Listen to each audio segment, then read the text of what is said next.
Here I am at the Shenxin Stadium. This is the home of Shanghai Shenxin, and this is managed by Gary White. He's from Southampton.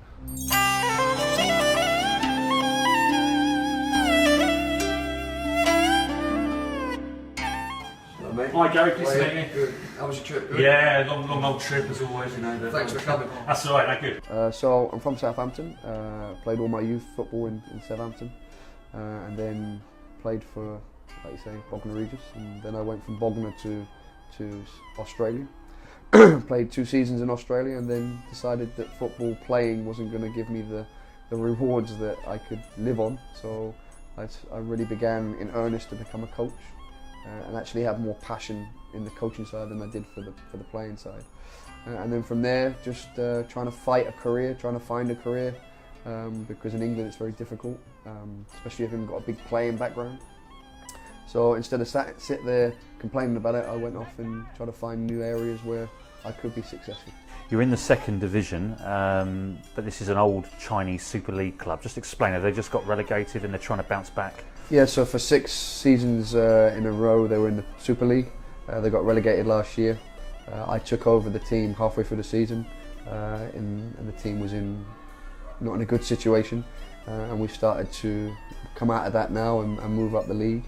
The plan is to get stable this year and then go back up next year to the Super League. Would an English coach have difficulty finding work abroad? I think there's 2 reasons for that, and the answer is yes. One is I don't think many English coaches have that in their mindset. They think everything revolves around England and stay within the UK. And those that are trying to get out of England will have these challenges of trying to find jobs being an English coach if their national team isn't doing well. The good thing is the Premier League is world known, but as an English coach, if the English national team isn't having success, it's a lot more difficult.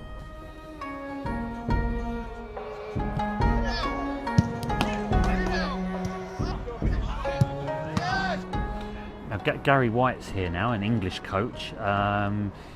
English coaches aren't very famous abroad. Why did you go for an English coach? 我觉得，首先是他对足球的态度。The first is his attitude to the football. 他非常投入，非常投入。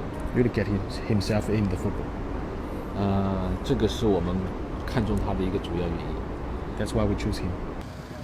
After a very busy morning, Gary invited me for lunch at the very fashionable Bund district of Shanghai. Well, you've had a busy morning, time for lunch. What have you been up to this morning? So, usual week with some media commitments in terms of local media, and then we had a couple of companies, sport companies, tried to present their products, football products. And now we're going for lunch down at the Bund. Yeah. Now, how are you finding Shanghai as a city? It's a fantastic city. It's 28 million people, lively city, international city, and very good place to live. The clubs treat the foreign managers and players very well. I mean, you get chauffeur driven everywhere, don't you? They put you up in a nice apartment? Yeah, I mean we have a training base where all the staff and players have their own rooms, but also we have apartments that they put us up in as well. Right, okay, and are they very comfortable? Very comfortable. Just tell us a little bit about the 2nd division. I mean, a lot of money's been spent during the transfer window. Yeah, it's becoming a lot like the Championship in England, because there's so much at stake in terms of getting to the Super League, in terms of money and broadcasting rights and all the good stuff that comes with being in the Premier League. So the League One, as it's called here, is becoming very competitive, and we go up against superstar players every week and big name coaches, and it's a very competitive, good league to be in. Do you think with English coaches not getting the opportunities back home, with us seeing the Premier League dominated by foreign managers, that perhaps coaches should come out and educate themselves in countries like China? Well, I think as a coach, you're looking for a career. And if you can't get a career in England, you have to go find one.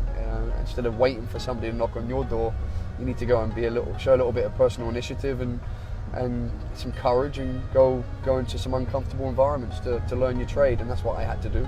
And it's probably been the best thing I ever did, because now I have a really well-rounded idea on different methodologies, different cultures, and You know, if I'm thinking about one day go back to the Premier League, it's an international league, and you're going to have to communicate with people from different countries and different religions.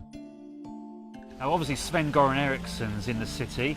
Understand he's a good friend of yours. Yeah, I was with Sven last week at AFC Elite Coaches Forum. Was able to spend some time with Sven again. I also visited him when he was at Leicester. So we caught up, and also one of my players is one of his ex-players, so we chatted about that too. How much does it bring to Chinese football having a coach of Sven-Goran Eriksson's expertise and experience? Well, I think it brings everything. It shows the standard of the league, that they can attract such a big name, and by bringing one big name, other names follow. You know, Pellegrini's just signed for a club in China as well, and the list goes on. In our league, we've got, you know, Cannavaro, we've got Seedorf, we've got Ferrara. So many international coaches are coming to China in both divisions. Well, here we are at the training base. A very impressive complex, Gary. I mean, this has obviously cost millions to make. This must be a pleasure working here. Yeah, and that's, you know, this is why this club is special, because it's focusing on development, not just trying to buy a team. This is a long-term project, and for any young player in China, this would be a club that you'd want to play at because of the facilities and because of the pathway into the first team. Right. And I mean, how many players do you have in your first team squad, and how many in the club altogether? We have 28 registered professional players for the first team, but there's 40 plus pros at the club, plus the youth academy. Gary is assisted by fellow Englishmen Matt Ward and Louis Lancaster, and both of them tell me about the invaluable experience they are picking up in China. How are you finding it, Matt, out here? Bit of a culture shock at the beginning, even though I'm originally living in Taiwan anyway. But it is so far so good, really. I mean, the league's a quality standard, quality players, great coaching staff as well, and really competitive. The league's the most exciting part. We don't know who's going to win. It's tight at the top. There's 4 or 5 teams that can still win it, and at the bottom it's exactly the same. 4 or 5 teams can go down. The standard of football's, I think, very high, and it's a pleasure to be coaching that level. Right. We were talking earlier about the lack of opportunities English coaches get back home. Do you think more English coaches should do what you two guys are doing and take the plunge and go abroad? Absolutely. I mean, there is a talk of lack of opportunities, but at the same time, it's up to us coaches to get out here and put the work in ourselves as well, instead of saying that there's lack of opportunities. But for sure, I'd welcome more coaches to get bigger experience, quality experience abroad away from England. Well, it's 8:30 at night, at the end of a long day. We met at 10:30 this morning. Are you exhausted? No, I love it. No, it's a labour of love, like we said at the beginning. Very lucky, very fortunate to be in a position where I can do what I love to do every day. You've obviously got a number of Chinese players here, and you were telling me about them earlier. It's very important, isn't it, to have a good rapport with your Chinese players? Yeah, because, you know, obviously they're the majority of your squad. You know, you're only allowed to have 3 foreign players, so the majority of what you must do is with the Chinese players, because you know, some coaches can get carried away with just working with the foreign boys, but you lose the Chinese players, you lose your camp. So you know, I spend a lot of time with them and get to know them a little bit about themselves outside of football, who they are as a person rather than just as a football player, and I think they enjoy that.